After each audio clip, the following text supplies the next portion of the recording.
தவறை மறைக்க பிறரை தீயவராக சித்தரிக்காதே.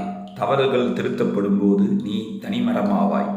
அதாவது என்னைக்குமே நம்ம செய்கிற தப்புக்கு இன்னொருத்தவங்கள தீயவரை வந்து சித்தரிக்கக்கூடாது. நம்ம செய்கிற தப்பை இன்னொருத்தவங்க மேலே ப்ளேம் பண்ணக்கூடாதுன்னு சொல்கிறாங்க. அது இப்படியே நம்ம ஒரு நாள் இப்படியே பண்ணிட்டு இருந்தோம்னா ஒரு நாள் நம்ம தனி மரமாயிடுவோம். நம்மளோட தவறுகளுக்கு திருத்தப்படும் போது நம்ம தனி மரமாயிடுவோம். ஏன்னா தவறுகள் செஞ்சுட்டோம், பிறவர் அதை காட்டிட்டோன்னா அந்த ஆயம் ஆறாது. அதனால் அவங்க நம்மளை விட்டு விலகி போயிடுவாங்க. ஸோ தவறுகள் திருத்தப்படும் போது நம்ம தனிமரம் ஆயிடுவோம். அதனால் என்றைக்குமே செய்கிற தப்பை தைரியமாக ஒத்துக்கோங்க. தப்பை இன்னொருத்தவங்க மேலே சொல்லாதீங்க.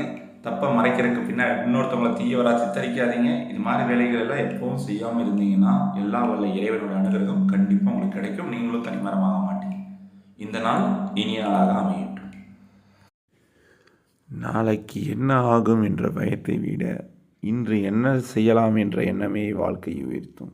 நாளைக்கு இப்படி ஆயிருமோ அப்படி ஆயிருமோ இப்படி ஆயிருமோன்னு யோசிக்கிறத விட ப்ரெசண்ட்டில் உங்களுக்கு கிடைச்சிருக்கிற இந்த விஷயங்களை வச்சு ப்ரெசண்ட்டில் நீங்கள் என்ன பண்ணுறீங்களோ அதுதான் நாளையை தீர்மானிக்குது.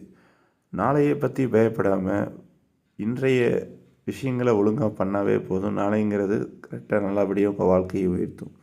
அதனால் நாளை என்ன ஆகும் என்ற பயத்தை விட இன்று என்ன செய்யலாம், இந்த நாள் நமக்கு கிடைச்சிருக்கா, இந்த நாளில் நம்ம என்ன பண்ணலாங்கிற அந்த எண்ணம் மட்டுமே நம்மளோட வாழ்க்கையில் பெரிய இடத்துக்கு கொண்டு போகும். அதனால் நாளையை பற்றி யோசிக்காமல் இன்றைக்கி இந்த நேரத்தில் இந்த விஷயத்தை செஞ்சிங்கன்னா உங்கள் வாழ்க்கை உயர்றதுக்கு ஒரு வழியாக இருக்கும்.